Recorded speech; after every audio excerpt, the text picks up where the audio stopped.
خداوند کا شکر ہو جو ہمیں زندگی بخشتا ہے۔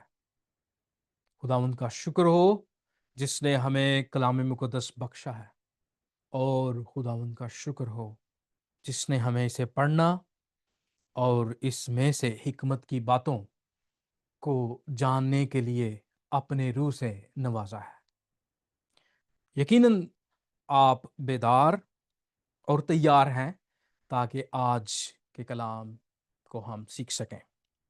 آج کا مضمون ہے، نہ تم کتاب مقدس کو جانتے ہو نہ ہی خدا کی قدرت کو۔ مرکز کی انجیل اس کا 12واں باب ہے اور اس کی 18 سے ہم 27ویں آیت تک کا مطالعہ کریں گے۔ زبردست انتباہ ہے، نہ تم کتاب مقدس کو جانتے ہو نہ خدا کی قدرت کو۔ اس باب میں ہم نے بہت کچھ سیکھا ہے۔ اس میں ہم نے سیکھا ہے پاکستان کے ٹھیکیداروں کی تمثیل، جس میں یسوع مسیح فریسی جو مسیح یسوع کو پھنسانے یا مسیح کے لیے پھندے تیار کر رہے تھے، سوال پہ سوال کر کے وہ ان کو سیدھی سیدھی باتیں بتاتا ہے اور وہ سمجھتے ہیں، اور کلام مقدس ہمیں واضح طور پر اس کی تعلیم دیتا ہے۔ کلام مقدس میں سے ہم نے اسی باب میں دیکھا جزیہ دینے کے بارے میں، کہ جزیہ دینا یعنی ٹیکس دینا کیسر کو روا ہے یا نہیں، اور مسیح نے بڑی خوبصورت طریقے سے ہمیں سکھایا کہ جو کیسر کا ہے وہ کیسر کو دو، جو خدا کا ہے خدا کو دو۔ یہ دوسری بات تھی جہاں پر ہم نے دیکھا کہ فریسی وہ ہیرودیوں کو بیچتے ہیں جو ان کے دشمن تھے۔ اب اسی متن میں، اسی چیپٹر میں ہم دیکھیں گے کہ کیسے صدوقی جو فریسیوں کے دشمن تھے، علم الہیات میں ان کی آپس میں کچھ نہیں بنتی تھی، لیکن وہ یہاں پر ایسا لگتا ہے کہ ان کی طرف سے پھر آج ایک اور سوال لے کے آئے ہیں۔ دراصل یہ ساری گفتگو ایک ہی دن میں ہوئی، لیکن یہ اتنی گہری اور اتنی عمدہ تھی اور ہمارے لیے ضرب مثل ہے کہ ہمیں ہر ہفتے تھوڑے تھوڑے حصوں کو لینا پڑتا ہے اور ان کے اوپر غور کرنا پڑتا ہے۔ آج صدوقی ہیں مسیح یسوع کے سامنے اور وہ سوال کرتے ہیں۔ فریسیوں نے سوال کیے، وہ مسیح کے سوالوں سے لاجواب ہوئے۔ ہیرودیوں نے سوال کیے، وہ مسیح کے جواب سے لاجواب ہوئے۔ اب تیسری گروہ ہمیں یہاں پر نظر آتی ہے، اور مرکز کی انجیل میں یہ پہلی دفعہ گروہ کے بارے میں بات کی گئی، اور یہ صدوقی ہیں، اور ان کے بارے میں ابھی ہم پڑھتے ہیں کلام مقدس میں سے، اور پھر ہم غور کریں گے کہ یہ سوال جو لے کے آئے ہیں یہ کتنا اہم ہے۔ آئیں ہم کلام مقدس میں سے 18ویں آیت سے پڑھنا شروع کریں۔ پھر صدوقیوں نے جو کہتے ہیں قیامت نہیں ہوگی اس کے پاس آ کر اس سے یہ سوال کیا کہ اے استاد، ہمارے لیے موسیٰ نے لکھا ہے کہ اگر کسی کا بھائی بے اولاد مر جائے اور اس کی بیوی رہ جائے تو اس کا بھائی اس کی بیوی کو لے لے تاکہ اپنے بھائی کے لیے نسل پیدا کرے۔ 20ویں آیت، 7 بھائی تھے، پہلے نے بیوی کی اور بے اولاد مر گیا، دوسرے نے اسے لیا اور بے اولاد مر گیا، اور اسی طرح تیسرے نے۔ 22ویں آیت، یہاں تک کہ 7 بے اولاد مر گئے، سب کے بعد وہ عورت بھی مر گئی۔ ان کا سوال اب ہے 23ویں آیت میں، قیامت میں یہ ان میں سے کس کی بیوی ہوگی کیونکہ وہ ساتوں کی بیوی بنی تھی۔ مسیح یسوع کا جواب، یسوع نے ان سے کہا، کیا تم اس سبب سے گمراہ نہیں کہ نہ کتاب مقدس کو جانتے ہو نہ خدا کی قدرت کو؟ یہ ہمارا آج کا مضمون ہے۔ کیونکہ جب لوگ مردوں میں سے جی اٹھیں گے تو ان میں بیاہ شادی نہ ہوگی، بلکہ آسمان پر فرشتوں کی مانند ہوں گے۔ آیت نمبر 26، مگر اس بارے میں کہ مردے جی اٹھتے ہیں، کیا تم نے موسیٰ کی کتاب میں جاڑی کے ذکر میں نہیں پڑھا کہ خدا نے اس سے کہا کہ میں ابراہیم کا خدا، اسحاق کا خدا اور یعقوب کا خدا ہوں؟ آخری آیت، اور وہ تو مردوں کا خدا نہیں بلکہ زندوں کا خدا ہے، بس تم بڑے گمراہ ہو۔ خداوند ہمیں گمراہی سے بچائے، اور خصوصی طور پر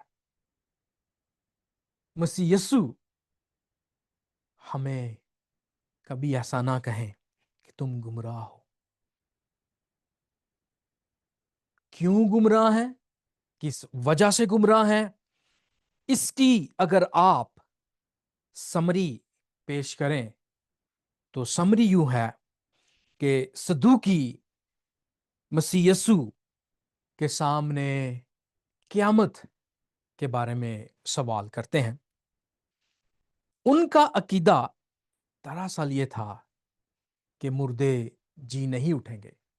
چونکہ مردے نہیں جی اٹھیں گے تو قیامت میں جو ان کا مشکل ترین اپنی طرف سے سوال ہے، اس کی ضرورت ہی نہیں۔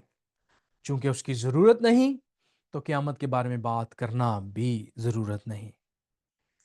اس لیے وہ مسیح کے سامنے اپنا سب سے اہم ترین سوال لے کے آتے ہیں، اور مسیح یسوع نے کہتے ہیں، کیا تم اسی وجہ سے گمراہ نہیں کہ کتاب مقدس کو نہیں جانتے؟ گمراہی دراصل کتاب مقدس کو نہ جاننے کی وجہ سے مسیح نے یہاں پر کہی ہے، اور اس کے ہی بارے میں ہم 3 حصوں پر غور کریں گے۔ پہلا حصہ ہے قیامت کے بارے میں صدوقیوں کا عقیدہ۔ جس طرح میں نے آپ کو بتایا کہ صدوقی قیامت کو نہیں مانتے تھے۔ ایک چارٹ ہے جو آپ کو نظر آئے گا، وہ آپ کو بتائے گا کہ فریسیوں اور صدوقیوں کے درمیان فرق کیا تھا، اور اس سے آپ سیکھیں گے کہ صدوقی کیا ایمان رکھتے تھے اور فریسی کیا ایمان رکھتے تھے۔ لیکن فریسیوں کی منافقت آپ کو یہاں پر ایسے ظاہر ہوگی کہ وہ اپنے دشمن کو استعمال کرتے ہیں دوسرے دشمن کے لیے۔ مسیح ان کا دشمن ہے، صدوقی ان کے دشمن ہے، لیکن وہ اکٹھے ہو رہے ہیں منافقت یہ دیکھیں تاکہ وہ مسیح کو پھنسا سکیں۔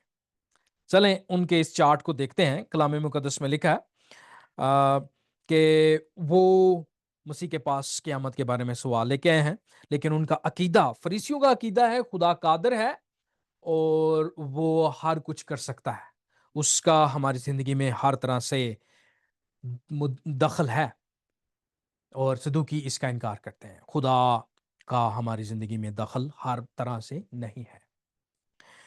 فریسی ایمان رکھتے ہیں توریت، زبور، صحائف انبیاء اور تفاسیر کے اوپر، یعنی جو روایات ہیں ان کے اوپر، لیکن صدوقی صرف ایمان رکھتے ہیں توریت پر۔